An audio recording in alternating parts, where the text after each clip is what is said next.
இன்றைக்கு நம்முடைய வேத தியானத்திற்காக ஏசாயா 6வது அதிகாரத்துக்கு நம்ம செல்ல இருக்கிறோம். ஏசாயா 6வது அதிகாரம், அதனுடைய முதல் வசனத்தை நான் படிக்கிறேன்.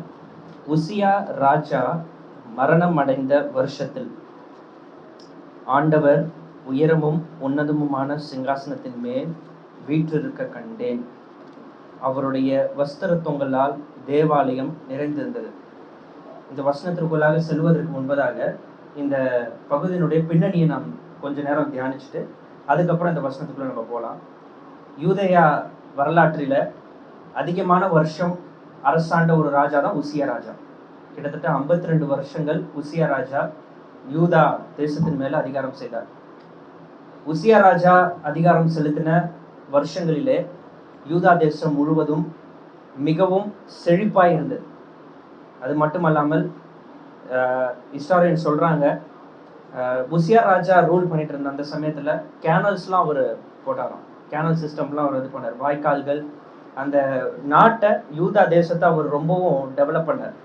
அது மட்டுமல்ல, உசியா ராஜா அரசாண்ட அந்த நாட்களிலே மிகவும் பாதுகாப்பான ஒரு நிலைமையிலே யூதா தேசத்து மக்கள் வாழ்ந்தார்கள். எந்த ஒரு வெளியில இருந்து வருகிற ராஜாக்களுடைய பெரிய போராட்டங்கள் எதுவும் காணப்படாமல் உசியா ராஜா ரொம்பவும் ஸ்ட்ராங்கான ஒரு ராஜாவா இருந்தார். அதுக்கு மேல பார்க்க போனோம்னா, உசியா ராஜா தன்னுடைய தகப்பனான அமத்சியா செய்தபடி கர்த்தருடைய கண்களுக்கு நல்லதை அவர் செய்தார். நன்மையான காரியங்களை செய்தார். யூதா தேசத்து ஜனங்களை விருத்த சேதனம் இல்லாத மக்களுடைய பழக்க வழக்கங்களுக்கு தள்ளிவிடாமல், விசேஷமா விக்கிரக ஆராதனையில அவங்கள கொண்டு செல்லாம அதுல இருந்து மீண்டும் அவங்கள ரீஸ்டோர் பண்ண ஒரு ராஜா தான் உசியா ராஜா. கர்த்தருக்கு பயந்த ஒரு ராஜா என்று நாம் பார்க்கிறோம். மிகவும் நல்ல நல்ல காரியங்கள் அந்த காலகட்டத்தில் நடந்துச்சு. நிறைய பேர் கர்த்தருக்குள்ளாக மறுபடியும் என்ன பண்ணாங்கன்னா, ஊன்ற கட்டப்பட்டார்கள். மறுபடியும் பலிகள் எல்லாம் ஸ்தாபிக்கப்பட்டது. கர்த்தருடைய நியாய பிரமாணங்கள் நிறைவேற்றப்படுவதற்காக ஒரு ஒரு ஹோல் நேஷனா என்ன பண்றாங்கன்னா, கர்த்தரை நோக்கி திரும்புறாங்க, மனம் திரும்புறாங்க. ஸோ இந்த மாதிரி ஒரு காலகட்டத்தில் ஏசியாவும் ஊழியம் செய்கிறார்.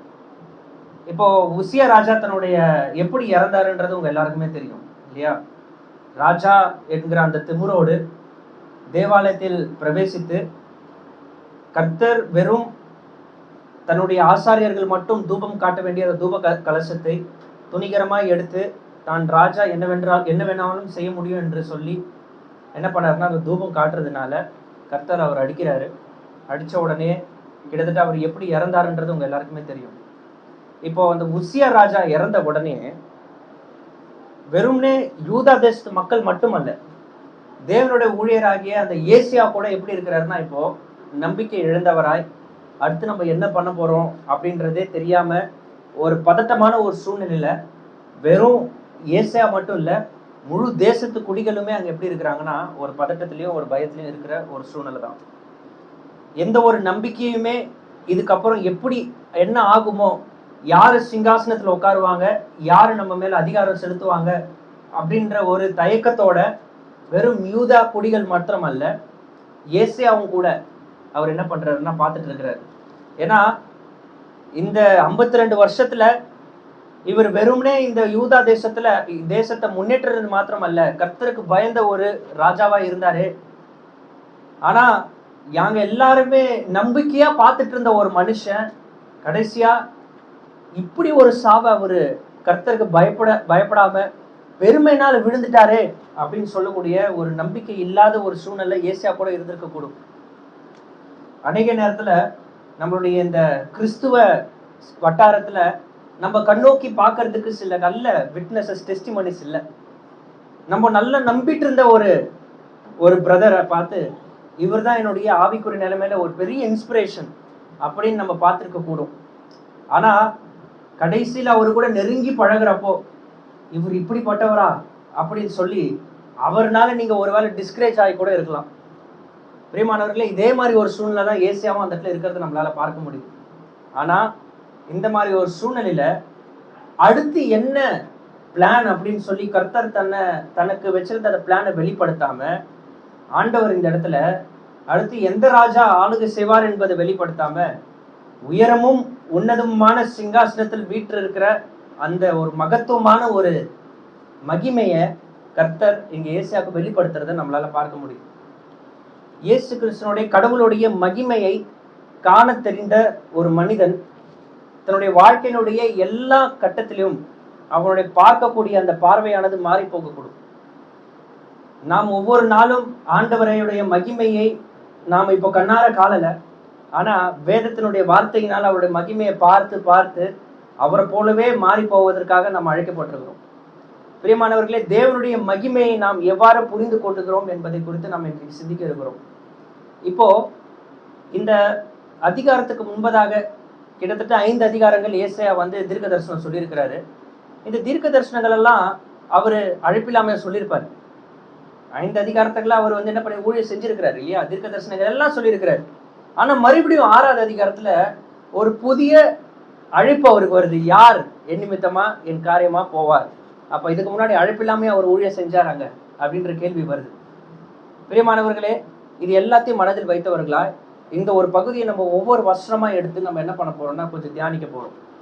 நம்பிக்கை இல்லாம இருந்த பொழுது அடுத்த அதிகாரத்துல யார் அமருவா அப்படின்ற அதிகாரத்தை குறித்து தான ஒரு பெரிய கேள்விக்குறி இருக்கிறப்போ உயரமும் உன்னதமுமான சிங்காசனத்தின் வெளிப்பாடு ஏசியாக்கு அங்க வருது. இந்த உலகத்தினுடைய எல்லா காரியங்களும் நிலையற்றது என்பதை ஆண்டவர் அங்கே ஏசியாவுக்கு புரிய வைக்கிறார். ஒருவரும் தேவனை கண்டதில்லை என்று நாம் சொல்லுகிறோம். ஆனால் இந்த இடத்துல ஏசியா பார்க்கிற இந்த மகிமையான இந்த வெளிப்பாடு அதோனாய் இஸ் டொமினியன், ஆண்டவராகிய இயேசு கிறிஸ்துனுடைய மகிமையை இங்க ஏசியா பார்க்கிறார். பிரியமானவர்களே, நம்முடைய வாழ்க்கையில எந்த ஒரு காரியமும் நிலை ஆனது என்கிற அந்த ஒரு திருப்தியோடு கூட நாம் வாழவே முடியாது என்பதை கர்த்தர் இன்றைக்கு உங்களுக்கும் எனக்கும் என்ன பண்றாருன்னா நினைவூட்டுகிறார். என்றைக்குமே நிலையா இருக்கிற உயரமும் உன்னதமுமான சிங்காசனம் அப்படி என்று சொல்லும் பொழுது நாம் கண்ணால பார்க்கக்கூடிய எல்லா அதிகாரத்துக்கும் மேற்பட்டவர், அதிகாரங்களை அவருடைய பாதத்தின் கீழே வைத்து அரசாளுகிற ஒரு ராஜா இன்றைக்கு நாம் ஆராதனை செய்து கொண்டிருக்கிறவர் என்பதை நீங்களும் நானும் மறந்துவிடக்கூடாது. உயரமும் உன்னதமுமான சிங்காசனம் என்று சொல்லும் பொழுது எல்லா அதிகாரமும் நாம் கண்டு பயப்படக்கூடிய அதிகாரங்கள் அல்ல. இந்த உலகத்திலே நாம் எந்த அதிகாரிக்கும் பார்த்து ஐயோ இவன் என்ன செஞ்சிருவான் அப்படின்னு சொல்லி நம்ம பார்க்கக்கூடிய அந்த பயம் நமக்கு இருக்க வேண்டிய அவசியம் அல்ல. சரீரத்தை கொள்ளுகிற மனுஷனுக்கல்ல, ஆத்மாவை கொள்ளுகிற தேவனுக்கே பயப்படுங்கள் என்று ஆண்டவர் நமக்கு என்ன பண்றாருன்னா ஒரு நல்ல என்கரேஜ்மெண்ட் கொடுக்குறார். விசேஷமா நாங்க ஊழியம் செய்யற இந்த உத்தரப்பிரதேஷ் பகுதிகளெல்லாம் அதிகாரிகளை பார்த்து நிறைய விசுவாசிகள் பயந்து கர்த்தரை ஆராதிக்க வெளிப்படையை ஆராதிக்க கூட தைரியம் இல்லாமல் இருக்கக்கூடிய ஒரு சூழ்நிலை தான் அங்க காணப்படுது. எப்போ என்ன பண்ணுவாங்கன்னே தெரியாத ஒரு சூழ்நிலை பிரியமானவர்களே. ஆனாலும் தேவன் அங்கே அரசாளுகிறார் என்பதை நம் ஒருபோதும் மறந்துவிடக்கூடாது.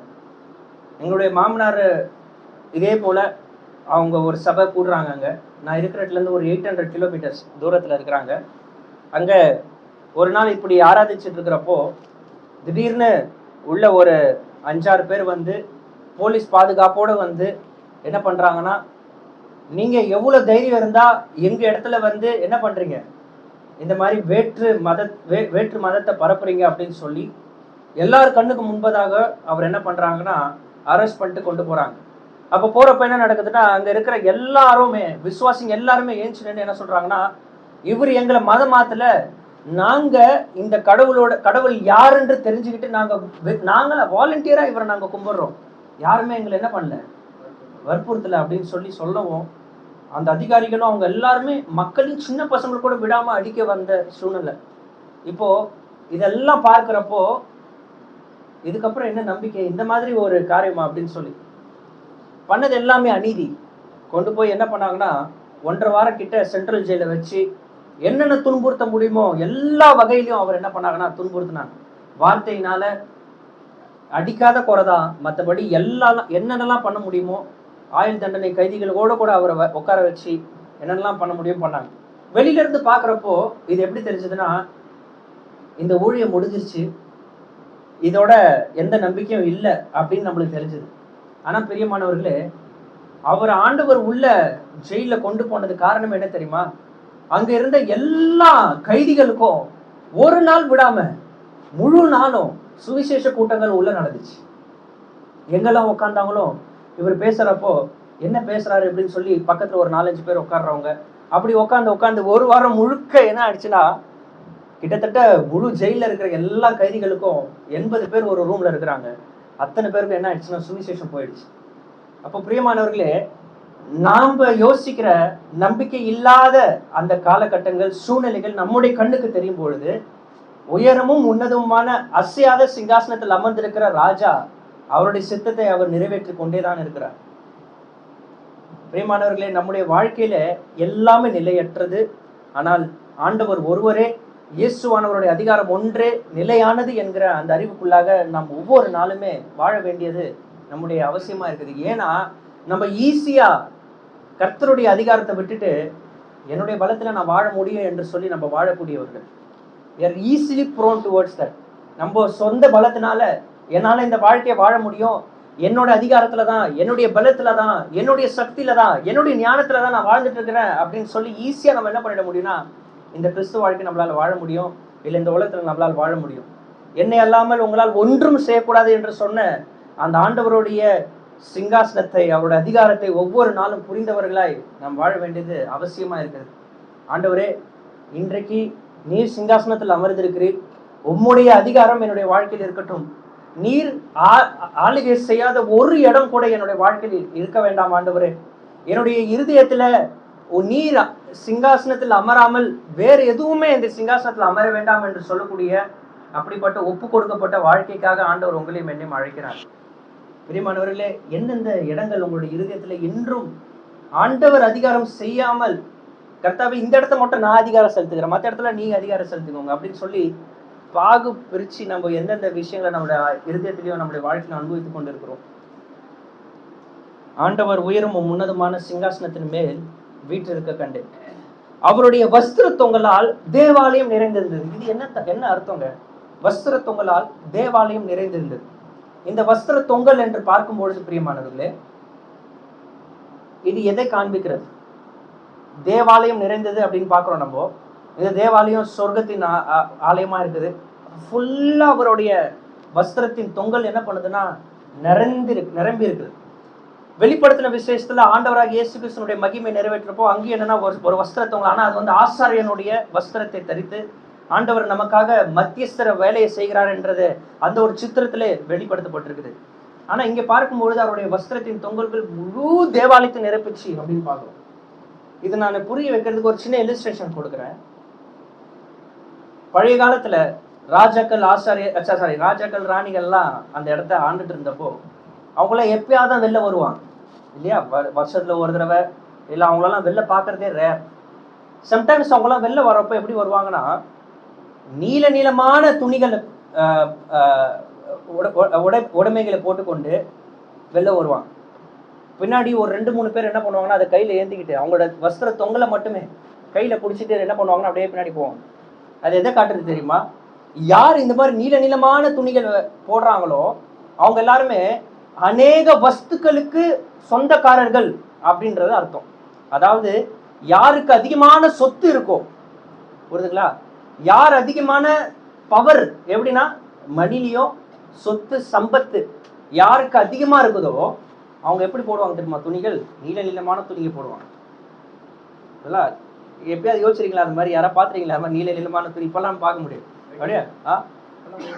வெட்டிங்ல தான் பாக்குறோம் இல்லையா? ஸோ அப்பெல்லாம் ராஜாக்களுமே மெல்லிய வஸ்திரம் தரித்து அப்படியே நீளமா போட்டுக்கிட்டு அப்படியே வெளில வருவாங்க. ரொம்ப அப்படியே பெருசா வருவாங்க. அதே போல சமுதாயத்துல உயர்ந்தவர்களும் அதே மாதிரி வருவாங்க. அது எல்லாமே எதை குறிக்குதுன்னா, அதிகமான சொத்துக்கு உடைமையாளர், அதிகமான சொத்துக்கு என்னது? சொந்தக்காரர். பிரியமானவர்களே, நீங்களும் நானும் ஆராதிக்கிற தேவன் நாம் பார்க்கிற இந்த அண்ட சராசரங்களுக்கும் சொந்தக்காரர். அநேக நேரத்துல நாம் அதை மறந்துவிட்டு சின்ன பண பிரச்சனைக்காக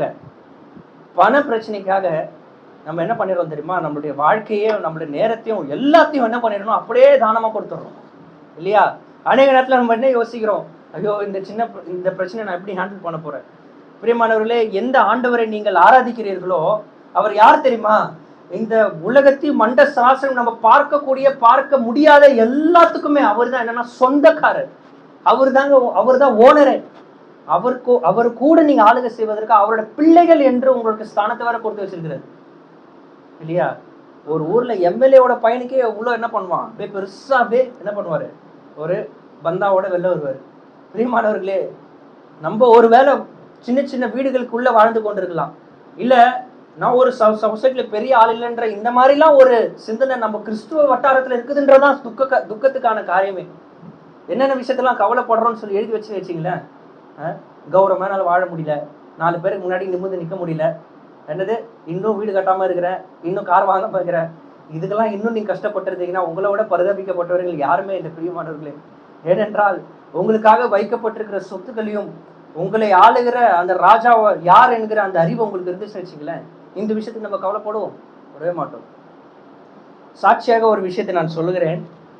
நாங்க ஆரம்பத்துல போயிருந்தப்போ ஊழியத்துக்கு நான் தனியா போயிருந்தேன். அப்போ நான் 1 வருஷம் ஒரு வீட்டுல தங்கியிருந்தேன். அந்த வீடு வந்து இவ்வளவுதான் இருக்கும், இது வரைக்கும் தான் இருக்குமே அந்த ரூம். ஒரு நாள் நான் திடீர்னு கதவை திறந்து உள்ள வரப்போ ஒரு 12 எலியை பார்த்தேன். நான் ஒரு ஆள் மட்டுமே 12 எலியை சாவடிச்சேன். அப்ப பார்த்துக்கோங்க எப்படிப்பட்ட அந்த ரூமா இருக்கும். ஆனா அந்த ரூமையும் நான் ரொம்ப கிளீனா அப்படியே இந்த வசனம்லாம் அப்படியே ஒட்டி வச்சு நல்லா மாடர்னா வச்சிருந்தேன். அப்போ ஒரு தடவை என்ன ஆச்சுன்னா, அங்கே கிச்சன் கிடையாது, கிச்சன் வந்து வெளியில ஓப்பன் கிச்சன். எனக்கு சமைக்க ரொம்ப பிடிக்கும்னு சொல்லிட்டு நான் நல்ல எப்படி சொல்றதுன்னா கொஞ்சம் காசு நல்லா சேர்த்து வச்சு நல்லா காஸ்ட்லியான குக்கரு காஸ்ட்லியான பாத்திரம்லாம் வாங்கி வச்சிருந்தேன். ஏன்னா சமைக்கிறது மட்டும் கொஞ்சம் நல்லா சமைச்சு சாப்பிடுவோம், என்னதான் இருந்தாலும் சாப்பாடுல இது வைக்க வேணாம் அப்படின்னு சொல்லிட்டு நான் நல்லா சமைப்பேன்றதுனால அது மாதிரி வச்சேன். ஒரு 3 நாள் வெளில போயிருந்தேன். வெளில போயிட்டு திருப்பி வரப்போ என்னோட கிச்சனே காணும், எல்லாத்தையும் திருடின்னு போயிட்டாங்க. ஸோ இப்போ எல்லாத்தையும் என்ன பண்ணணும், எனக்கு ஒன்று மட்டும் தான் மீதி இருந்துச்சு, அந்த சிலிண்டர் மட்டும் தான் இருந்துச்சு. இப்போ சிலிண்டர் மட்டும் பார்த்துக்கிட்டு ஆண்டவரே நான் என்ன பண்ணுறது, இப்போ திரும்பி வந்தவன் கையில் காசு பணம் எதுவுமே இல்லை, ஆனால் என்ன பண்ணுறது அப்படின்னு சொல்லி இருக்கிற சமயத்தில் நான் மறுபடியும் சின்ன சின்ன பாத்திரங்கள் இருந்து கொஞ்சம் காசு வச்சு நான் ஓட்டிகிட்டு இருந்தேன். அப்போது கிட்டத்தட்ட ஒரு நாளைக்கு 2 வேளை சமைப்பேன், தண்ணி சுட போடுவேன், ஏன்னா குளிர் இருக்கும். வெயில் சமயத்தில் அது நார்மலாக இருந்தாலும் சுட வச்சு தான் குடிக்கணும், ஏன்னா தண்ணி நல்லா இருக்கிறதுனால சுட வச்சு குடிக்கணும். கிட்டத்தட்ட இந்த மாதிரி அந்த சிலிண்டரை நான் யூஸ் பண்ணிட்டு இருந்தேன். 1 வருஷம் அந்த சிலிண்டர் எனக்கு வந்துச்சு. கல்யாணம் ஆகி அடுத்த ஒரு 3 மாதம் பிரியமானவர்களே, ஆண்டவர் என் சிலிண்டரை கிட்டத்தட்ட 1 வருஷம் 3 மாதம் காலியே பண்ணலை. நான் சொல்கிறப்போ உங்களுக்கு வந்து எப்படி இருக்கும்னா, வேணா பைத்தியக்காரத்தனமாக சொல்கிறான் நீங்கள் சொல்ல முடியும், ஆனால் நிஜமாவே நான் சொல்கிறேன், நான் போய் சொல்ல அவரோட சமூகத்தில் நின்று சொல்கிறேன் பிரியமானவர்களே, என்னுடைய சிலிண்டர் 1 வருஷம் 3 மாதம் காலியே ஆகலை. என்னை பட்டினியே ஆண்டவர் போடலை.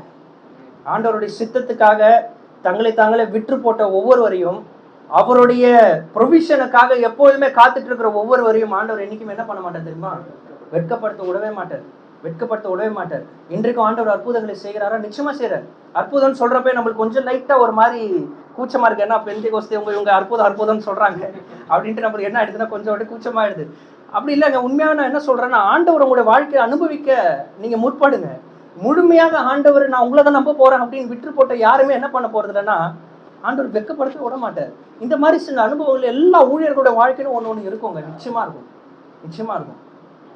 இது வந்து ஊழியர்களுக்கு மட்டும் அப்படின்னு இல்லை, ஒவ்வொரு விசுவாசிகளும் ஆண்டவர் முழுசா நம்பி வாழ்வதற்காக அழைக்கப்பட்டவர்கள் என்பதை மறந்து விடாது இல்லையா. நம்ம எல்லாருமே என்ன பண்ணோம்னா அவரை நம்பி வாழ்றதுக்காக தான் அழைக்கப்பட்டிருக்கோம் இல்லையா. நம்மளுடைய ராஜா ஒரு பணக்காரர், எல்லாத்துக்கும் சொந்தக்காரர் என்பதை மறந்து விடாதீங்க. ஒரு சயின்டிபிக் ஜேர்னல் நான் படிச்சுட்டு இருந்தேன், அப்போ லாஸ்ட் டைம் கூட சொன்னேன்னு நினைக்கிறேன். அந்த டைம் ஒரு பிளானட் கண்டுபிடிச்சிருக்கிறாங்க. அந்த பிளானட் வந்து இங்கேருந்து கிட்டத்தட்ட 1 lakh கிலோமீட்டர்ஸ் தூரத்தில் இருக்கான். இப்போ நான் வந்து இங்கேருந்து அந்த பிளானட்டை கால் பண்ணணும்னு வச்சுக்கிங்களேன், இந்த சிக்னல் அங்கே ரீச் ஆகிறதுக்கே 1 lakh years எடுக்குமா. 1 lakh years எடுக்குமா. 1 lakh கிலோமீட்டர்ஸில் 1 lakh years எடுக்குமா. 1.5 லட்சம் வருஷங்கள் எடுக்குமா அந்த சிக்னல் அங்கே போகிறதுக்கு. அவ்வளோ பெரிய பிரம்மாண்டத்தை ஆண்டவர் உருவாக்கிட்டு உங்களை மாதிரி என்ன மாதிரி ஒரு மண்ணுக்காக அவர் என்னென்னலாம் வாக்கு தத்தம்லாம் கொடுக்குறாரு தெரியுமா.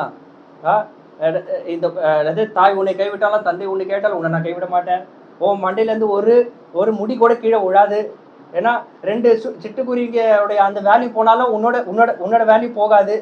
இந்த மாதிரி சத்தியம் நம்மளுக்கு சொல்றதுக்கு ஏதாவது நம்ம தகுதியானவர்களா பிரியமானவர்களே? நீங்களே கொஞ்சம் யோசிச்சு பாருங்க. இவ்வளோ பெரிய ஆண்டவர் உங்களை வேல்யூ பண்றாருன்றதை நீங்கள் எப்பயாவது அதிகமாக யோசிச்சிருக்கிறீங்களா? அநேக நேரத்தில் இந்த பையன் என்ன வேல்யூ பண்ணல, இந்த பொண்ணு என்ன வேல்யூ பண்ணல, அந்த பக்கத்து வீட்டுக்காரர் என்ன வந்து பெருசா நினைக்கல, இதுக்கெல்லாம் கூட கவலைப்பட வேண்டிய நம்ம பட்டுட்டு இருக்கிறோம். நம்ம பிரியமானவர்களே, நம்ம கிட்டத்தட்ட எப்படி நேசிக்கப்படுகிறோம், எப்படியாக நாம் வேல்யூ பண்ணப்படுகிறோம் என்ற அந்த அறிவோடு நம்ம வாழ்ந்து வச்சுக்கல, நம்ம வாழ்க்கை எப்போவுமே திருப்தியா இருக்கும், எப்போதுமே நம்ம சந்தோஷமா வாழும். இல்லையா? கர்த்தர் உதவி செய்வாராக. அடுத்து 2வது வசனத்துல படிக்கிறோம், சேருபீன்கள் அவருக்கு மேலாக நின்றார்கள், அவர்களில் ஒவ்வொருவனும் அவ்வாறு செட்டைகள் இருந்தன. அவனவன் 2 செட்டைகளால் தன் தன் முகத்தை மூடி, 2 செட்டைகளால் தன் தன் கால்கள் மூடி, 2 செட்டைகளால் பறந்து. இந்த கேருபீன்களை பத்தி நம்ம ரொம்ப ஆழமா போவானா, மேலோட்டமா ஒரு சிந்தனைகளை நம்ம சிந்திக்கலாம். தேவனுக்கு முன்பதாக அவருடைய ஸ்தானத்துல சேவை பண்ணுகிற ஏஞ்சல்ஸ். இப்போ 2 செட்டைகளால் தங்களுடைய கண்களை மூடினாங்கன்னு சொன்னா அதுல ஒரு அர்த்தம் இருக்கு. ஏன்னா கர்த்தருடைய மகிமை என்னது, அவ்வளோ மகிமையா இருக்குது, பார்க்கவே முடியாத ஒரு மகிமை இல்லையா? அந்த மகிமைய சூரியனோட பல மடங்கு பிரகாசிக்கிற அந்த மகிமையை கண்ணை மூடிட்டு இருந்தாங்கன்னா அதுல ஒரு அர்த்தம் இருக்கு இல்லையா? 2 செட்டைகளால் பறந்து அப்படின்றப்போ அது அவங்களுடைய ஆட்ரிபியூட்ஸ்.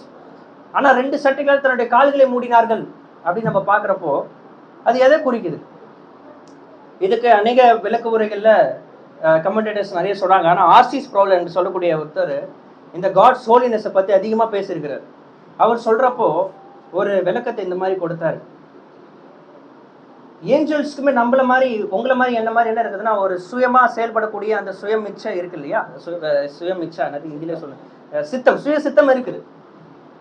ஆனா இதுல 2 அர்த்தங்கள் என்னன்னா, தங்களுடைய கீழான பகுதிகளை மூடுவதற்கு அப்படின்னு சொல்லி ஒரு டிக்னிட்டி அப்படின்ற ஒரு ஃபேக்டர் இருந்தா கூட, இன்னொரு ஃபேக்டர் ஆர்சி ஸ்ப்ரவுல்ன்ற அந்த தேவ மனிதன் சொல்றப்ப ரொம்ப அழகா சொன்னாரு. தங்களுடைய கால்களால் சுயமாய் எந்த ஒரு இடத்துக்குமே சுயமான எந்த ஒரு முடிவுமே எடுக்க மாட்டோம் என்கிற அந்த ஒரு அர்ப்பணிப்பை காண்பிப்பதற்காக சட்டைகளால் 2 கால்களும் மூடி நின்றார்கள் அப்படின்னு சொன்னார். இது ரொம்ப அற்புதமா இருந்துச்சு கேட்கிறப்போ. பிரியமானவர்களே, தேவனுடைய மகிமையை ஒவ்வொரு நாளும் நாம் பார்ப்போம் என்றால், தானா என்னுடைய சுயத்தினால நான் என்ன பண்ணுவேன், வேலை செய்வேன் அப்படின்ற அந்த சுயத்தினுடைய தைரியம் தலையிட்டாது. தேவனுடைய மகிமையை பார்க்க கற்றுக்கொண்ட ஒவ்வொரு விசுவாசியும் அர்ப்பணிக்கப்பட்ட ஒரு வாழ்க்கைக்கு நேராகவே செல்வான். தேவனுடைய மகிமையை புரிந்து கொண்ட ஒரு விசுவாசினால், என்னுடைய பலத்தினால் நான் போகக்கூடிய எனக்கு பிடிச்ச வாழ்க்கையை நான் வாழ்வன் தைரியமா அவனால் வாயை திறந்து சொல்லவே முடியாது. சொல்றப்ப வயிறு நடுங்கும். நான் எப்படி செய்ய முடியும்? ஏன்னா அந்த ராஜாவுடைய மகிமையை பார்க்க கற்றுக்கொண்ட ஒரு விசுவாசியும், இந்த கால்களினால, இந்த கைகளினால, இந்த இருதயத்தினால, இந்த சிந்தனையினால, என்னுடைய கண்ணுனால என் இஷ்டத்துக்கு நான் செய்ய முடியும் அப்படின்னு சொல்லி என்ன பண்ண முடியாது தெரியுமா? செய்ய முடியாது. ஏன் இன்னைக்கு அர்ப்பணிக்கப்பட்ட ஒரு வாழ்க்கை இல்லை தெரியுமா? ஏன்னா தேவன் யாருங்கிற அந்த அறிவுல வளராம என்ன பண்றாங்கன்னா விசுவாசிங்க இருக்கிறாங்க. வாயினால் அறிக்கையிடுறோம் அவரை பத்தி, அவர் யாரு, அவருடைய ஆட்ரிபியூட்ஸ் நம்ம அறிக்கையிடுறோம். ஆனா பர்சனலா ஒவ்வொரு நாளும் அவருடைய மகிமையை பார்க்க கற்றுக்கொண்ட ஒரு விசுவாசினால அர்ப்பணிக்கப்பட்ட வாழ்க்கையை வாழாம இருக்கவே முடியாது.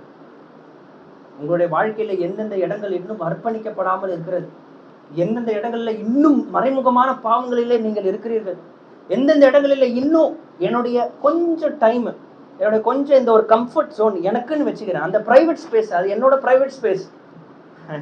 Nothing is private before Lord. Nothing is private before Lord. உங்களோட ஈவன் அந்த நான் என்ன சொல்றேன்னா, எங்க நம்ம சின்ன சின்ன இடங்களை பார்ப்போம், எங்க நம்ம ஈஸியா தவறோம் தெரியுமா? வேலைலாம் செஞ்சுட்டு கொஞ்சம் சரியா இருக்கு, இப்போ என்ன பண்ணலாம்னா உட்காந்து ஷார்ட்ஸ் பார்க்கலாம், ரீல்ஸ் பார்க்கலாம், உங்களை நீங்களே ரிவார்ட் பண்ணிக்கிறீங்களே, உங்களை நீங்களே என்ன பண்ணிக்கிறீங்கன்னா ஒரு ரிவார்ட் கொடுத்துக்கிறீங்களே, அங்கதான் நம்ம தவறவே ஆரம்பிக்கிறோம். அங்க நம்ம இன்டெரக்டா என்ன சொல்ல வரோம் தெரியுமா? என்னுடைய திருப்தி, என்னுடைய சந்தோஷம்னு சொல்லிட்டு ஒன்று இருக்குது ஆண்டவரே, உங்களை விட இன்னொரு இடம் இருக்கு அப்படின்றத நம்ம இன்டெரக்டா சொல்ல வரோம். கர்த்தர் எதுல தெரியுமா அதிகமா மகிமைப்படுறாரு? நம்மளுடைய சத்தத்தை உயர்த்தி நம்ம ஆராதிக்கும் பொழுது மகிமைப்படுறார். நிச்சயமா இல்லைன்னு சொல்ல வரல, மகிமைப்படுறார். நல்லா பாடும்பொழுது மகிமைப்படுறார். ஊழியம் செய்யும் போது மகிமைப்படுறார். அதிகமா மகிமைப்படுவது எப்போ தெரியுமா? ஒரு விசுவாசி அவரில் திருப்தியாக இருக்கும் பொழுது. எந்த ஒரு விசுவாசி அவர் எனக்கு போதும், அவர்ல எல்லா திருப்தியையும் எடுத்துக்க ட்ரை பண்றாங்க பாத்தீங்களா, அந்த விசுவாசி மூலமா ஆண்டவர் அதிகமாய் மகிமைப்படுகிறார். எரேமியா 2ஆம் அதிகாரத்துல ஆண்டவர் ஒரு பிக்சர் அருமையா கொடுக்கிறார் பிரியமானவர்களே. ஏன்னா வற்றாத நீர் ஊற்றாகி என்னை விட்டு விட்டு வெடிப்புள்ள கண்மலைகள் இருந்து துருக்கிகள் இருந்தா தொட்டி, வெடிப்புள்ள தொட்டிகள், புரோக்கன் சிஸ்டம்ஸ், வெடிப்புள்ள தொட்டிகள் இருந்து என்ன பண்றாங்கன்னா குடிக்கிறார்கள். அதோட அர்த்தம் என்னன்னு தெரியுமா உங்களுக்கு? உங்களுக்கு தெரிஞ்சுட்டு இருந்தாலும் இன்னொரு தடவை சொல்றேன். அந்த நாட்கள்ல இஸ்ரேல் தேசத்துல வந்து தண்ணி பஞ்சம் இருந்துச்சு சரிங்களா? எருசலேம் பகுதியில் ரொம்ப ட்ரையான பிளேசஸ் சரிங்களா? ஸோ அப்போ என்ன பண்ணுவாங்கன்னா தண்ணியை சேர்த்து வைக்கிறதுக்காக சின்ன சின்ன அந்த தொட்டிகளை நோண்டி லைம் ஸ்டோன்ஸ்ல போடுவாங்க. லைம் ஸ்டோன்ஸ்ல பண்ணி அந்த தண்ணி என்ன பண்ணுவாங்க, சேர்த்து வைப்பாங்க. இப்போ ரொம்ப நாள் அப்படியே தேங்கி நின்றுச்சுன்னா தண்ணி என்ன ஆகும்? பூச்சி பிடிக்கும், அதுல என்ன ஆகும்? புழு வரும், எல்லாம் வரும் இல்லையா? அது குடிக்க தகுந்த தண்ணியா இருக்காது. வெயில் என்ன ஆகும்னா அந்த தொட்டிகளுமே உடைய ஆரம்பிச்சிடும். இப்போ உடஞ்ச அந்த தண்ணியில என்ன ஆகும்னா வெளியில தூசி எல்லாமே இருக்கும். ஆனா வற்றாத நீர் ஊற்று எப்படி இருக்கும்? அது ஓடிக்கிட்டே இருக்கிறதுனால அது குடிக்கிறதுக்கு லாய்க்கான ஒரு தண்ணியா இருக்கும் இல்லையா? அதுல புழு பூச்சிகள் எது இருக்காது, ஓடிக்கிட்டே இருக்கும். ஆண்டவர் என்ன தெரியுமா சொல்றாரு? அந்த நீர் ஊற்ற தன்னுக்குன்னு ஒப்பிட்டு இந்த மாதிரி வெடிப்புள்ள கண்மலையில தன்னுடைய தாகத்தை தீர்க்கிறதுக்கு என்ன பண்றாங்கன்னா ட்ரை பண்றாங்க. சரிங்களா? வற்றாத சந்தோஷத்தையும் வற்றாத திருப்தியையும் வற்றாத ஒரு அமைதியும் தரக்கூடிய அவரை விட்டுட்டு எனக்குன்னு சொல்லிட்டு என்ன பண்றோம்னா ஒரு புரோக்கன் சிஸ்டம்ஸ்ல இருந்து என்ன பண்றோம்னா நம்ம சோஷியல் மீடியால இருந்தோம் இல்ல வேற ஒரு காரியத்துல இருந்து நம்ம என்ன பண்ணிக்கிறோம்னா அந்த திருப்தி எடுத்துக்க ட்ரை பண்றோம். கடைசி என்ன தெரியுமா ஆகும்? கெட்டு போன தண்ணியை குடிச்சா என்ன ஆகும்? உடம்பு கெட்டு போயிடும். அதே போல நம்ம ஆத்மாவை கெடுத்து கொண்டு இருக்கிறோம். பிரியமானவர்களே, எங்கே உங்களோட திருப்தி அமர்ந்து இருக்கிறது? ஏன்னா உங்களுடைய சந்தோஷம் எனக்குன்னு சொல்லிட்டு ஒரு மைண்ட் பீஸ் அப்படின்றோம். நிறைய இந்த வார்த்தை இந்த காலத்துல பீஸ் அப்படின்ட்டு அப்படின்றதுக்காக என்ன பண்றான்னா நானே என்ன பண்ணிக்கிறேன், ஏதோ ஒன்றுத்துல இல்லையா, ஃபெலோஷிப்ஸ், என்னோட தேவையில்லாத ஃபெலோஷிப்ஸ், தேவையில்லாத இந்த ப்ரைவேட் டைம்ஸ், தேவையில்லாத ஒரு சில காரியங்கள்ல என்ன பண்ணிக்கிறோன்னா என்னென்னு ஈடுபடுத்தி கொண்டு என்னுடைய ஒரு திருப்திக்காக இந்த உலகம் தரக்கூடாத சமாதானத்தை கொடுக்க வந்தேன் என்று சொன்ன இயேசு கிறிஸ்து அவரை நம்ம கும்பிட்ற நம்போ இந்த உலகம் எப்படிலாம் சந்தோஷத்தை எடுத்துக்குதோ அதையும் நம்ம அனுபவிச்சுட்டு இருந்தா எப்படி? ஏன்னா யோசிக்க வைக்கிற காரியம் பிரியமானவர்களே, எந்த ஒரு காரியமும் நம்மளை திருப்தி படுத்தவே முடியாது. ஒருவேளை நீ திருப்தி படுத்தணும் அப்படின்றதுக்காக நீ ட்ரை பண்ண போய் என்ன தெரியுமா ஆகும்? அது ஒரு ஒரு ஒரு டெம்பரரியான ஹாப்பினஸை கொடுத்து உங்களை என்ன பண்ணிடும்னா அது உங்களை அடிமையாக தான் ஆக்குமே கண்டி அது உங்களை என்ன பண்ணாதுன்னா வற்றாத நீர் ஊற்றை போல உங்களை மாத்தாது இல்லையா? உங்களுக்குள்ள அவர் வற்றாத நீர் ஊற்றா இருக்கிறார். உங்கள் வெளியே அவர் என்ன ஆகுனா ஸ்ட்ரீம்ஸ் ஆஃப் வாட்டர்ஸா இன்னொருத்தவங்களுக்கு ஆசீர்வாதமா இருக்கதா உங்களை கூப்பிட்டுருக்கிறார். இந்த மாதிரி விட்டுட்டு நம்ம என்ன பண்ண முடியாதுன்னா இந்த தேவனை விட்டு நம்மளுடைய சுயத்தினாலே நம்மளுடைய சுய புத்தினாலே நம்மளுடைய காரியங்கள்னாலே நம்ம வாழ்க்கையை வாழ நம்மளால முடியாத பிரியமானவர்கள். ஆண்டவர் நமக்கு ஞானத்தை கொடுத்துருக்கிறார். இந்த ஞானத்தை நம்ம உபயோகப்படுத்தணும். ஆனால் எதுக்கு எழுதுமா? Under the God's authority, word of God. இந்த வசனத்தின் கீழே தான் நம்ம என்ன பண்ண முடியும்னா அதை உபயோகப்படுத்த முடியும். அடுத்து 3ஆவது வசனத்துல ஒருவர் நோக்கி சேனைகளின் கர்த்தர் பரிசுத்தர் பரிசுத்தர் பரிசுத்தர், பூமி அனைத்தும் அவருடைய மகிமையால் நிறைந்திருக்கிறது என்று கூப்பிட்டு சொன்னார்கள். பிரியமானவர்களே, காடுக்கு நிறைய ஆட்ரிபியூட் இருக்கு இல்லையா? நிறைய ஆட்ரிபியூட்ஸ் இருக்கு. மியூட்டபிள் அண்ட் இம்யூட்டபிள் ஆட்ரிபியூட்ஸ் நிறைய சொல்றாங்க. ஆனா எந்த ஒரு கேரக்டருமே எந்த ஒரு ஆட்ரிபியூட்டுமே 3rd டிகிரி சூப்பர்லேட்டிவ்ல எங்கேயுமே கொடுக்கப்படல பைபிள்ல. தேவன் அன்புள்ளவரா? அன்புள்ளவர். அன்புள்ளவர் அன்புள்ளவர் அன்புள்ளவர் அப்படி எங்கேயா படிக்கிறோமா? அன்புள்ளவர் இருக்கு. அன்புள்ளவர் அன்புள்ளவர் அன்புள்ளவர். ஓகே, நீதி உள்ளவர் கர்த்தர், சந்தேகமே இல்லை. நீதி அவரோடது. நீதி உள்ளவர் நீதி உள்ளவர் நீதி உள்ளவர். அவர் என்னன்னா வல்லமை உள்ளவர். ஒரு வசனம் கூட இப்படி வரும்ல, ஒரு சங்கீதத்துல வரும்னு நினைக்கிறேன். என்ன வசனம் அது? ஒரு முறை சொன்னார், இருமுறை விளங்கினேன், கர்த்தர் வல்லமை உள்ளவர் என்று. இருமுறை கேட்டிருக்கிறேன், கர்த்தர் வல்லமை உள்ளவர். அந்த வல்லமை கூட எப்படின்னா இருமுறை கேட்டிருக்கிறேன். புரியுதுங்களா? கர்த்தருடைய வல்லமை, அவரோட வல்லமை குறித்து எவ்வளோ விவரம் வந்து நம்மளுக்கு சங்கீத புஸ்தகங்கள் இருக்குது. முழு பழைய ஏற்பாட்டிலேயே ஆண்டவர் தன்னுடைய வல்லமை எப்படிலாம் விளங்கி இருக்கிறார். ஆனால் அந்த பவர் கூட 3rd டிகிரி சூப்பர்லேட்டிவ்ல கொடுக்கப்படல. 3rd டிகிரி சூப்பர்லேட்டிவ் என்று சொல்லும்பொழுது 3 தடம் அது சூப்பர்லேட்டிவான டிகிரியில கொடுக்கப்படல. ஆனால் கர்த்தருடைய அந்த பரிசுத்தம் என்கிற அந்த குணம் பிரியமானவர்களே, பரிசுத்தர் பரிசுத்தர் பரிசுத்தர். It is the supreme quality of God. Supreme quality of God. இந்த உலகத்தில் இருக்கிற எல்லா மதங்களையும் எடுத்து அதில் இருக்கிற தெய்வங்களுடைய ஆட்ரிபியூட்ஸை நீங்கள் எடுத்து அனலைஸ் பண்ணின்னு வச்சிங்களேன், every deity every principle will come short to this attribute. எல்லா குணமும் எல்லா டியட்டியுமே இந்த பரிசுத்தன்ற அந்த குணத்தில் அடிபடுது. மற்ற எல்லாமே நீங்கள் நாங்கள் நிறைய ஹிந்துஸ் கிட்ட பேசுவோம். இங்கே இருக்கிற ஹிந்துஸ் மாதிரி கிடையாது. அங்கே இருக்கிற இந்து மக்கள்லாம் ரொம்ப ஸ்ட்ராங்கான நல்ல பகவத்கீதையை படித்து நல்ல அறிவுள்ள மக்கள் அங்கே. சரிங்களா? அவங்ககிட்ட எல்லாம் பேசுறப்ப என்ன தெரியுமா சொல்லுவாங்க? எங்க கடவுள் என் கடவுள் கூட தான் சொல்லியிருக்காரு, நான் தான் கடவுள் சொல்லிட்டு. நீங்க அவரை பத்தி நான் எடுத்து படிச்சிருக்கிறேன், பகவத்கீதையெல்லாம் எடுத்து படிக்கிறப்ப எப்படி தெரியுமா இருக்கும்? அவங்க கடவுள் தான் கடவுள் என்பதை ப்ரூவ் பண்றதுக்கு அவ்வளோ பெரிய பெரிய வசனங்கள் இருக்கும். நிஜமே படிக்கிறப்ப எப்பா எல்லா அட்ரிபியூட்ஸும் சொல்லிக்கிறாங்களேப்பா அப்படின்னு இருக்கும். தெரியுமா? நிஜமாவே நீதி உள்ளவர், அந்த நீதி உள்ளவர் அந்த அந்த அந்த தெய்வத்துக்கும் இருக்கு தெரியுமா? வல்லமை உள்ளவர், அந்த வல்லமை உள்ள அந்த ஆட்ரிபியூட்ஸ் அந்த தெய்வத்துக்கும் இருக்கு தெரியுமா? நித்தியத்துக்குரியவர், அந்த ஆட்ரிபியூட் அந்த கடவுளுக்கு இருக்கு. எல்லாமே போட்டு வச்சிருப்பாங்க. ஆனா அந்த பரிசுத்தன்றது அங்க என்ன ஒன்னா இடிக்கும். ஏன் தெரியுமா? ஒரே தேவன், நித்திய நித்திய காலமா இருக்கக்கூடிய ஒரே தேவன், எல்லாவற்றையும் படைத்த பரிசுத்தம் உள்ள தேவன் ஒருவர் இருப்பார் என்றார். அவர் யார் தெரியுமா? நம்மளுடைய யெகோவா தேவன், ஆண்டவராகிய இயேசு கிறிஸ்துவானவர் மாத்திரமே. இவரை தவிர யாருமே பரிசுத்தம் என்று சொல்வதற்கு அருகதையே யாருமே கிடையாது. இப்போ பிரியமானவர்களே, கொஞ்சம் அப்படி யோசிச்சு பாருங்க. உயர்ந்த சிங்காசனத்தில் அமர்ந்திருக்கிற ராஜா, இந்த அண்ட சராசரங்கள் படைத்த இறைவன், அதுக்கான சொந்தக்காரர், பரிசுத்தர் பரிசுத்தர் பரிசுத்தர் என்று சொல்லக்கூடிய மகத்துவமான அந்த பயங்கரமான தேவன், அவருடைய ஆவியானவர் உங்களுக்குள்ளாக பரிபூர்ணமாய் வாசம் செய்கிறார் என்று சொல்லும் பொழுது அது நம்மை நடுங்க வைக்கவில்லையா? நடுங்க வைக்க வேண்டும் அல்லவா பிரியமானவர்? இவ்வளவு மகத்துவம் உள்ள தேவனுடைய ஆவியானவர் is a person. That person consumed us. அவர் நமக்குள்ள பரிபூர்ணமாய் வாசம் செய்கிறார் என்று சொல்லும் பொழுது, இந்த பரிசுத்தம் உள்ள குணங்கள் நம் பாவம் செய்யும் பொழுது அது நம்மை அலற வைக்க வேண்டும் அல்லவா? இல்லையா பிரியமானவர்களே? ஆவியானவருடைய அந்த பாடங்கள் எல்லாம் உங்களுக்கு சொல்லப்பட்டிருக்கிறோம். ஆவியானால் எப்பொழுதும் நிறைந்திருக்க வேண்டும் என்று நம்மளுக்கு கமாண்டா கொடுக்கப்பட்டிருக்கு. அவருடைய வசனத்துக்கு நம்ம கீழ்ப்படிச்சு போறப்போ நம்ம ஆவியானவரால் நிரம்பி இருக்க முடியும். நம்ம ஃபெலோஷிப்ல இருக்கும் போது ஆவியானவரால் நிரம்பி இருக்க முடியும் இல்லையா? வசனத்தினுடைய அந்த முழு அதிகாரத்துக்கு தன்னைத்தானே விற்று போடக்கூடிய ஒரு விசுவாசிய ஆண்டவரை இன்னைக்கு கேட்கிறார். பிரியமானவர்கள் தேடுகிறார். ஆண்டவரே, இந்த வசனத்துல இல்லாதது எதுவுமே என் வாழ்க்கையில் இருக்க வேண்டாம் அப்படின்னு என்று சொல்லக்கூடிய ஆட்களை தேடுகிற சிட்டி ஸ்டட் உங்க எல்லாருக்குமே தெரியும். சிட்டி ஸ்டட் பெரிய மிஷனரி இல்லையா? தன்னுடைய கடைசி காலகட்டத்துக்கு வந்து சேர்ந்துட்டார். சாக போற அந்த சமயம், ஒரு இருட்டான குடிசையில் அவர் உட்கார்ந்து கொண்டு இருக்கும் பொழுது, ஒரு சின்ன வெளிச்சத்துல ஒவ்வொரு பேஜா அவர் என்ன பண்றாருன்னா திருப்பி பார்த்துக்கிட்டே இருக்கிறார். அப்ப அவர் கூட இருந்த ஒரு மனிதர் சொல்றாரு, என்னங்கய்யா கண்ணு சரியா தெரியலையா, நான் வேணா படிச்சு காட்டுட்டுமா அப்படின்னு சொல்றப்போ அவர் என்ன தெரியுமா சொன்னாரு? இல்ல இந்த வசனத்துல இருக்கிற ஏதாவது ஒரு வசனத்துக்கு நான் இன்னும் கீழ்ப்படியாம இருக்கிறேனா அப்படின்னு சொல்லி பார்த்துட்டு இருக்கேன் அப்படின்னு தேடுறேன்னா.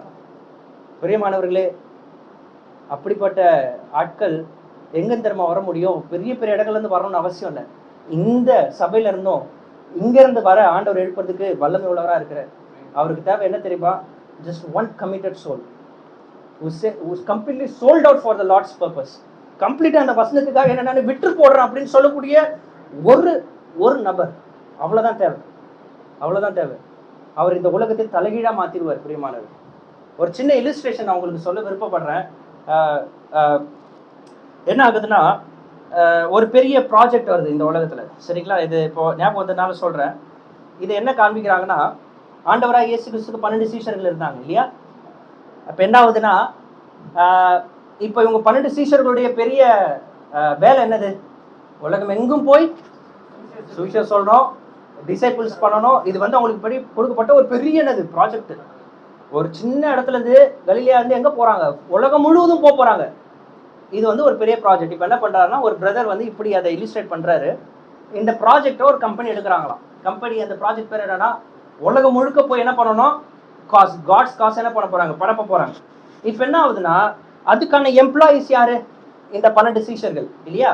ஸோ இந்த 12 சீஷரோட அப்ளிகேஷன் எங்க போகுதுன்னா அந்த கம்பெனி கிட்ட போன உடனே அங்க என்ன பண்ணுவாங்கன்னா, இப்போ நீங்க இப்போ ஆர்மிலாம் போனீங்க, இந்தியன் ஆர்மிலாம் போனீங்கன்னா, ஸ்பெஷல் சர்வீஸ்லாம் போறப்போ உங்களுக்கு வெறும் இன்டர்வியூ மட்டும் நடக்காது.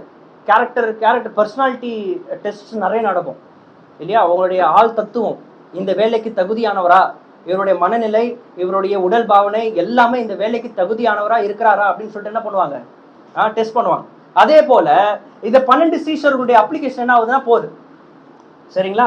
சரி, போறப்போ ஒரு நிமிஷம் நான் அதை எடுத்துக்கிறேன்.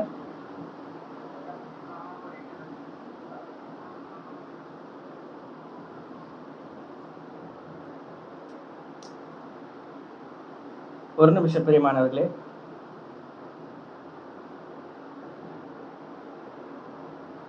ஓகே, அது எனக்கு கிடைக்கல. ஆனால் நான் வந்து அப்படியே உங்களுக்கு எக்ஸ்பிளைன் பண்ணுறேன்.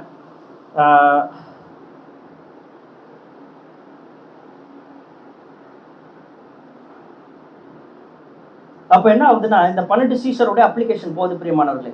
இப்போ இந்த அப்ளிகேஷன் போகிறப்போ என்ன ஆகுதுன்னா, ஃபர்ஸ்ட் பீட்டரோட அப்ளிகேஷன் வருது. பேதரோட அப்ளிகேஷனை பார்த்த உடனே அவனை பற்றி ஒரு கேரக்டர் அனாலிசிஸ். என்ன அனாலிசிஸ் தெரியுமா? இம்பல்சிவான பர்சன், எல்லாத்தையும் துடுக்கா செஞ்சிடறாரு. அது மட்டும் இல்லை, யோசிக்காம சில விஷயங்கள் என்ன பண்ணிடுறாருன்னா பேசிடுறாரு கூட. இந்த மாதிரி இருக்கிறதுனால இவர் இந்த வேலைக்கு என்ன ஆக மாட்டாருன்னா வேலைக்கு ஆக மாட்டார். ஏன்? ஏன்னா உலகம் எங்கும் போய் சுவிசேஷம் சொல்லணும், சாதாரண வேலை யோசிச்சு என்ன பண்ணணும், நிதானமா முடிவு எடுக்க வேண்டிய ஒரு சூழ்நிலை. அந்த மாதிரி ஒரு என்னது ஒரு பிரச்சனை இருக்கிறதுனால இவர் இந்த வேலைக்கு என்ன ஆக மாட்டார், கண்டிப்பா செட்டே ஆக மாட்டார். அடுத்து இடிமுழக்கத்தின் புத்திரர்கள் யார் யாரு? யாக்கோபு, யோவான். ஏக சரியான கோபக்காரங்க இவங்க. அது மட்டும் ரொம்ப ஷார்ட் டெம்பர், பொசுக்குன்னு கோவம் வந்துருது. அது மட்டும் இல்ல, ஃபேமிலி இன்ஃப்ளூயன்ஸ் வேற இவங்களுக்கு. அவங்க அம்மா வந்து அப்பப்போ நடுவில் வந்து பேசுவாங்க, என்னன்னா சிங்காசனத்துல ரைட் சைட்ல ஒரு உட்கார வச்சுக்கோங்க, லெஃப்ட் சைட்ல ஒரு உட்கார வச்சுக்கோங்க. இந்த மாதிரி ஃபேமிலிக்கு தன்னை என்ன பண்ணவர் விட்டு போட்டவங்களா இருக்கிறதுனால இவ்வளவு பெரிய காசுக்கு என்ன ஆக மாட்டாருன்னா இவங்க என்ன ஆக மாட்டாங்க, செட்டே ஆக மாட்டாங்க. சரிங்களா? ஏன் அவங்க, ஏன்னா இதுக்கு வந்து கம்ப்ளீட்டா வந்து ஒரு சரண்டர் வேணும், உலகம் ஃபுல்லா போகணுங்க, அப்புறம் ஃபேமிலி கூட சேர்த்து போனோன்னா இதுக்கெல்லாம் செட் ஆகாது. அதனால இவங்க என்ன பண்ண மாட்டாங்க, செட் ஆக மாட்டாங்க. அடுத்து தோமா, சரியான டவுட். அது மட்டும் இல்லைன்னா டிப்ரெஸ்டு பர்சனுங்க. அவரு என்ன சொல்றாரு தெரியுமா? வாங்க நம்மளும் போய் சாவோம். யாராவது மாதிரி சொல்லுவாங்களா? சாவறதுக்கு போலான்னு சொல்லுவாங்களா யாராவது? வாங்க சாவறதுக்கு போலான்றது அப்படின்னா என்ன தெரியுமா? he was suffering from depression actually. தெரியுமா? அவர் ஒரு டிப்ரெஸ்ட் பர்சன் சொல்லி ஹிஸ்டாரியன் சொல்றாங்க. டிப்ரெஷன் இருந்த ஒரு ஆளுங்க அவர் தோமாஸ்.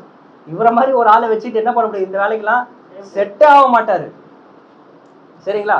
பர்த்லமேயு இல்லையா, அவர் யார் தெரியுமா? அவரு சொல்றாங்க இந்த மாதிரி அவர் ஒரு இப்போ இந்த காலத்துல கம்யூனிஸ்ட் இருக்கிறாங்களே, என்னன்னா தொழிலாளிகளுக்கு நீங்க என்ன பண்ண விடுதலை கொடுக்கணும்.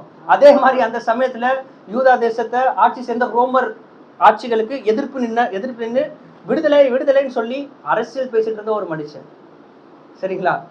இந்த மாதிரி அரசியல் பேசிட்டு இருக்கிற இந்த மனுஷனால என்ன ஆக முடியாது, இந்த பெரிய வேலைக்கு செட் ஆக முடியாது.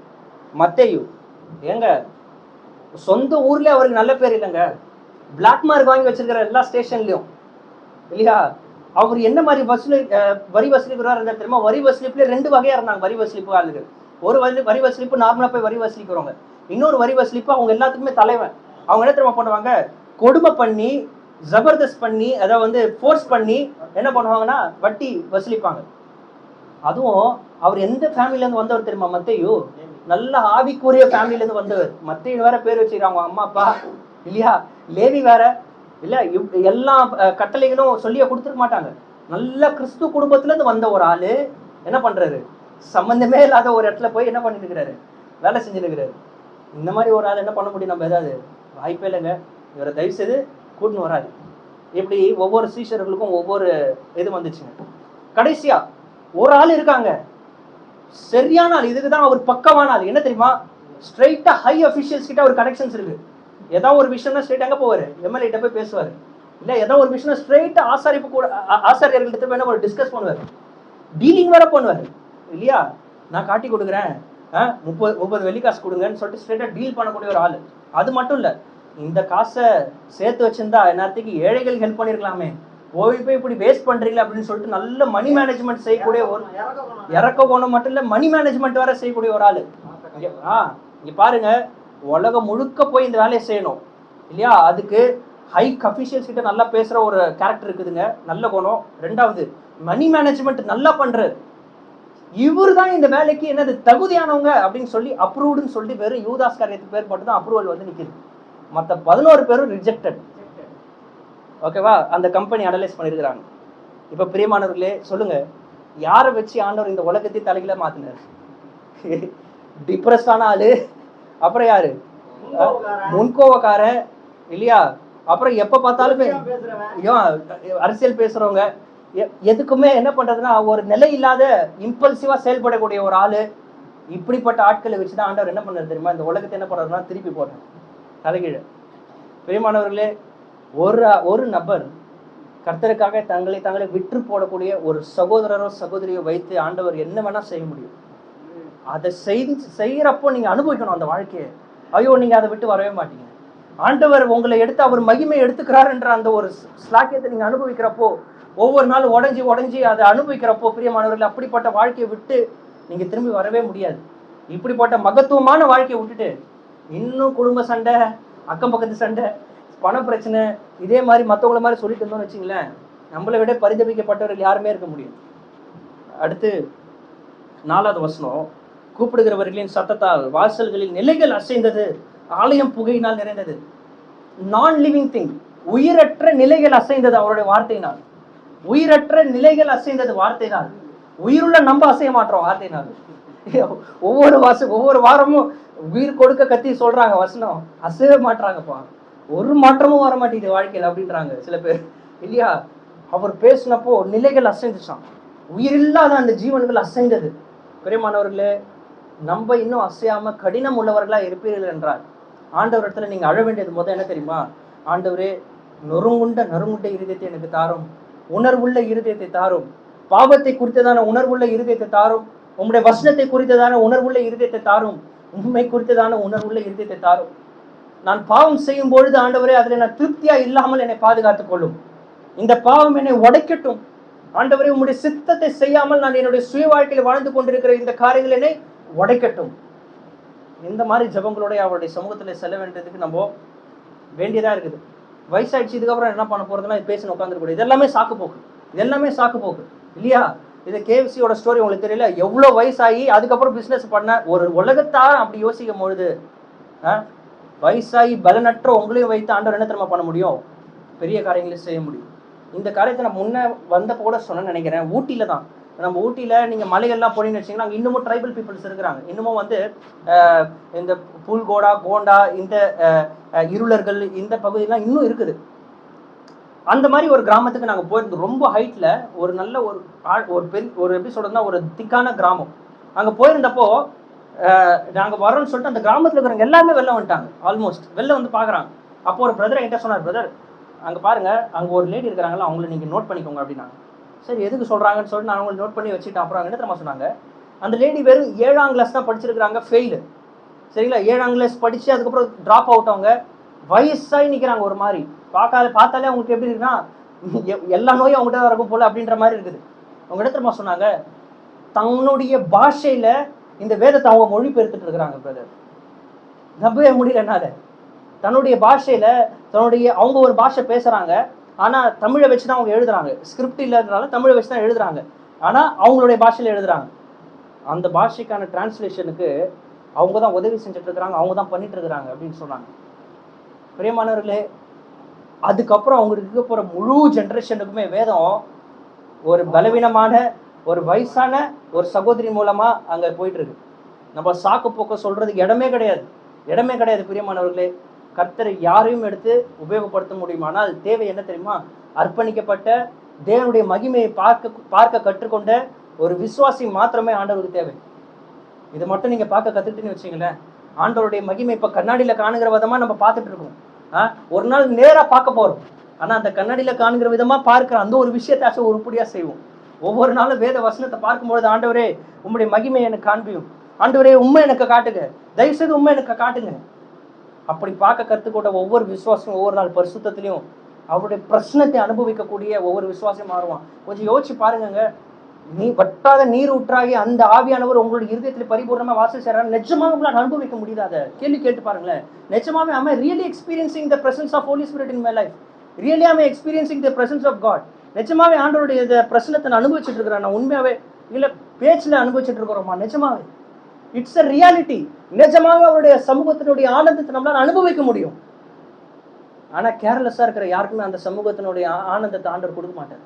போயிட்டு ஒரு அரை மணி நேரம் ஆண்டவரை நான் படிக்கிறேன் அப்படின்னு சொல்லக்கூடிய யாருக்குமே அவர் அந்த ஆனந்தத்தை கொடுக்க மாட்டார்.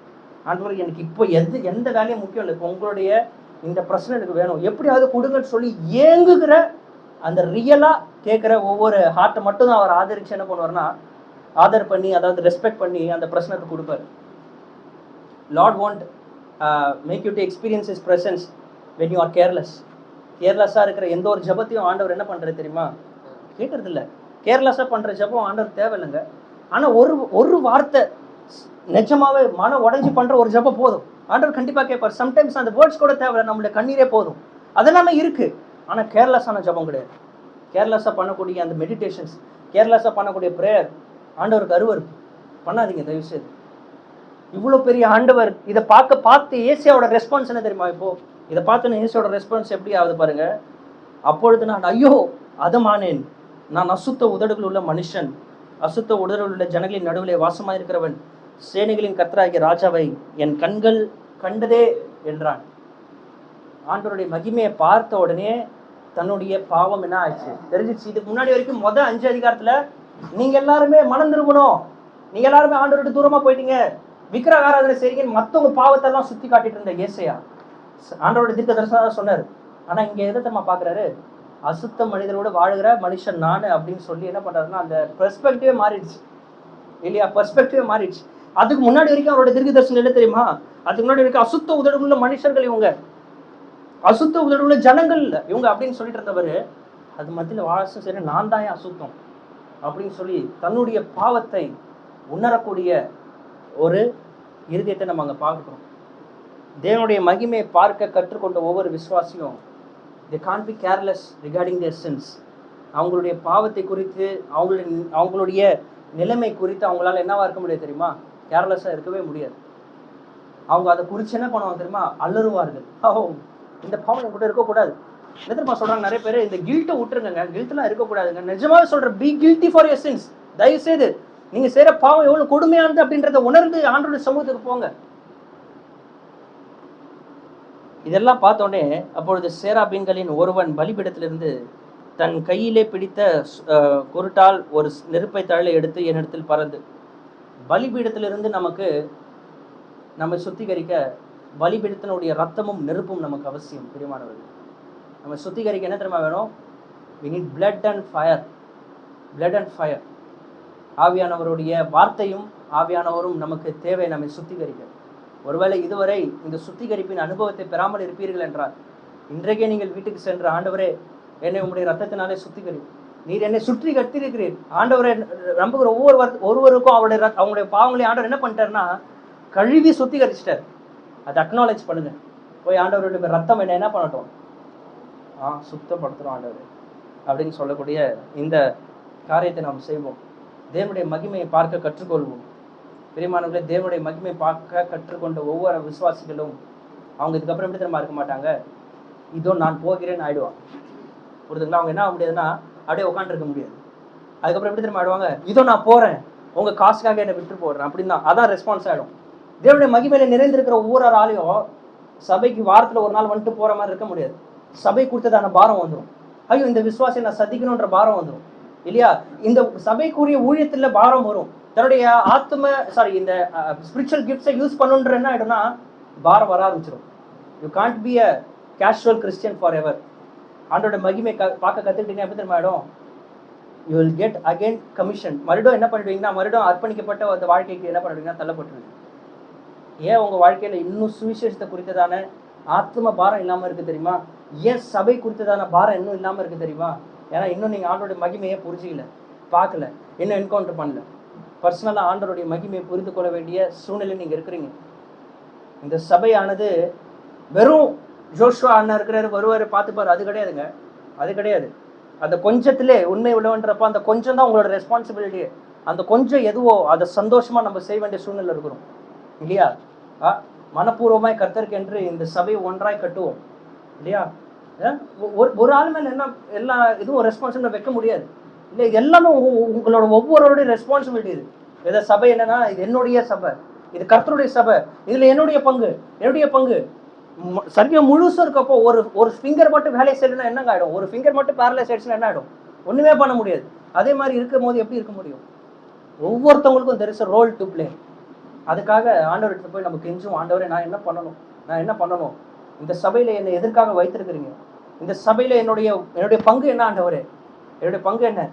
ஆண்டோடைய மகிமையை பார்க்க கற்றுக்கொண்டீங்கன்னா தானாகவே உங்களுக்கு வந்துடும் இல்லையா? இந்த வார்த்தையிலே கர்த்தர் உங்களுக்கு ஆசீர்வாதம் தருவாராக. தொடர்ந்து எங்களுடைய இந்த நார்த் இந்தியா ஊழியங்களுக்காக நீங்கள் ஜெபிக்கும்படி நான் கேட்டுக்கொள்கிறேன். சில நேரங்களில் நீங்கள் அங்கே வந்து விசிட் பண்ணலாம்.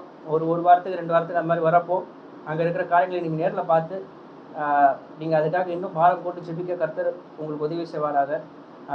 அங்கே நாங்கள் இப்போது கடந்த மாதத்தில் முதல் ஆராதனை அங்கே நாங்கள் ஆரம்பிச்சிருக்கிறோம். வெறும் 3 பேர் சுவிசே 3 பேர் ரட்சிக்கப்பட்டு பேப்டிசம் எடுத்து 3 பேர் ப்ளஸ் நானும் என் மனைவி 5 பேர் மாத்திரம் அங்கே நாங்கள் வந்து அப்பம் விட்டு ஆராதிக்கிறோம் இப்போதைக்கு.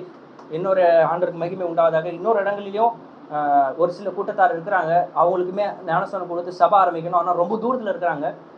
இப்போ எங்களுடைய மனைவியோடைய டெலிவரி இருக்கிறனால இதெல்லாம் முடிச்சுட்டு நாங்கள் அந்த இடத்துலையும் ஒரு சபை ஆரம்பிக்கிற மாதிரி ஜெபிச்சுட்டு இருக்கிறோம். நீங்கள் எல்லாரும் இந்த காரியங்களை உங்களுடைய மனதில் வைத்து பாரத்தோடு ஜெபிக்க நான் கேட்டுக்கொள்கிறேன். தேவனுடைய சுவிசேஷம் இன்றும் முடிய விட, நீங்கள் இருக்கிற இந்த சென்னை பகுதியிலே இன்னும் நிறைய ரெஸ்பான்சிபிலிட்டி இருக்குது இல்லையா? நம்ம அதை குறித்து நம்ம என்ன இருக்க முடியாதுன்னா கேர்லெஸ்ஸாக இருக்க முடியாது இல்லையா? ஸோ அதுக்காக நம்ம ஒவ்வொருவரும் அதுக்கான முயற்சிகள் எடுப்போம். கர்த்தருடைய நாமம் மாத்திரமே மேம்படுவதாக. தேவன் மாத்திரமே இந்த வருஷங்கள் மூலமாய் நீங்கள் இதை கடைப்பிடிப்பதனால் மகிமைப்படுவாராக. இதோட நாம மாத்திரமே மகிமைப்படுவார். ஆமென்.